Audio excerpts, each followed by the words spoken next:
Hello everybody, in this video what I'm going to do is I'm going to talk about why we should study the human concept. And I think if I had to do it in one sentence and to kind of give the ending before the explanation, is that I think we should study the human concept because we put so much weight and significance or value to this label of being human. And we can see this when we look at human history, right? When certain groups denied the humanities of others, in other words, dehumanization, well, what do we see? Well, we see these dark aspects of our past. Things such as slavery, genocide, even in cases, sexual assault. These are things that are been linked time and time again to the denial of humanity. In a different set of videos, what I'm going to do is I'm actually going to give kind of an outline of some of this history of, pretty much that dark aspect of our past. So all of this suggests that just this idea of being human is just not another category. It's not a label. It seems like it's a birthright. It seems like by just simply being human, we deserve this sense of entitlement and significance.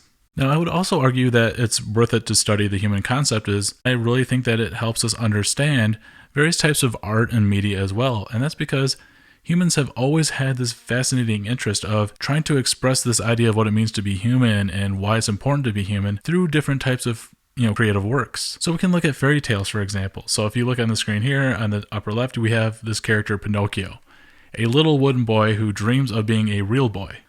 Well, why does he want to be a real boy when he's a magical little puppet?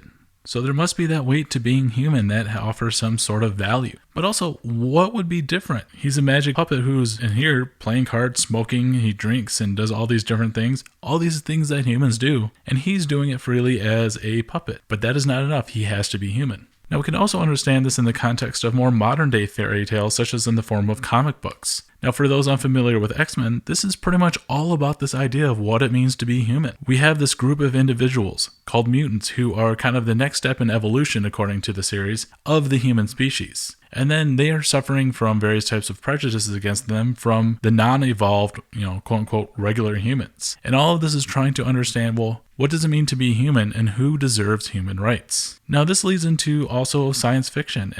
And even in the first science fiction story, Frankenstein, you have this, collection of human body parts put into some sort of humanoid monster brought back to life.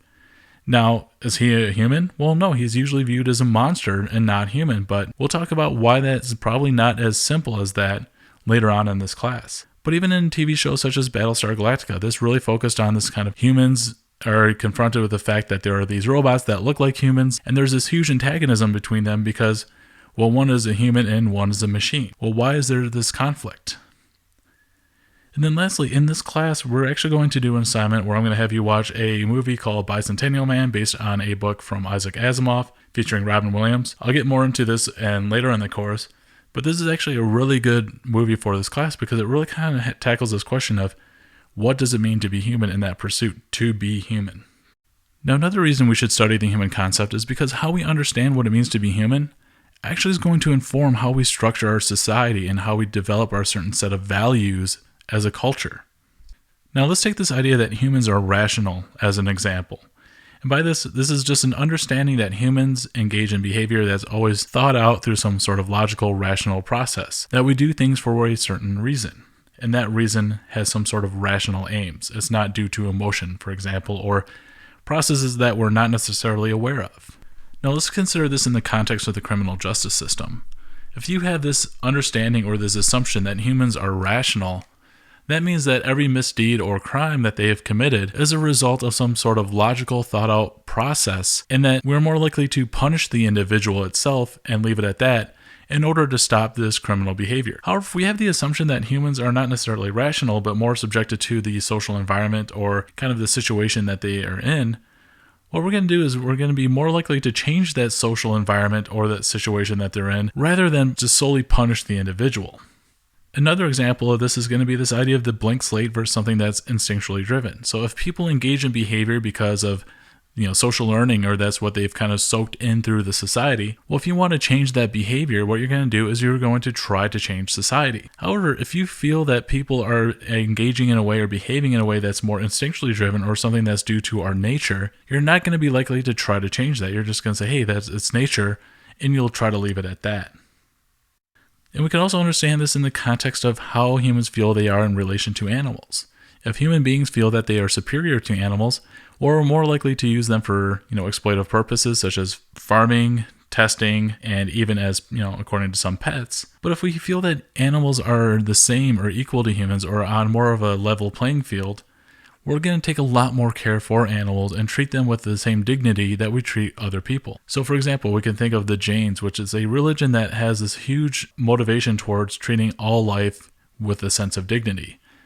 They will actually sweep in front of their feet to make sure they don't step on bugs. They will wear mouth coverings to not swallow bugs, and they won't eat any meat. And something we'll actually talk about later on in the term is your actual view of animals in relation to humans might actually influence how you treat various outgroups.